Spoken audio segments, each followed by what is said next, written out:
কলম লিখে ফেলেছে কিয়ামত পর্যন্ত কি কি হবে। অতএব আপনার রিজিক নিয়ে এত টেনশন করার কোনো দরকার নেই। বিয়ে শাদী হচ্ছে না, এই জন্য কবরে গিয়ে মানত করার কোনো দরকার নেই। সময় মতো হবে ইনশাআল্লাহ। যখন রিজিক তাকদিরে লেখা আছে, সময় মতো ইনশাআল্লাহ হবেই। তাকদিরের বাইরে কিছু হবে হবে না।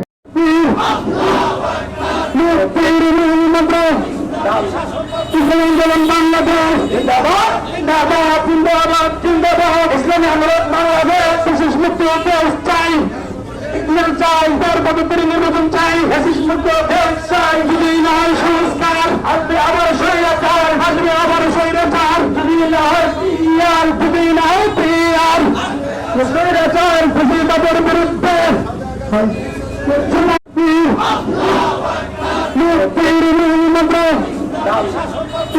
বাংলাদেশ জিন্দাবাদ, জিন্দাবাদ, জিন্দাবাদ। ইসলামী আন্দোলন বাংলাদেশ বিশেষ মুক্তি চাই, চাই পরবর্তী নির্বাচন চাই, মুক্ত চাই যদি নয় সংস্কার আসবে আবার স্বৈরাচার, আসবে আবার স্বৈরাচার যদি নয় পিয়ার, যদি নয় পিয়ার স্বৈরাচার ফেসিবাদের বিরুদ্ধে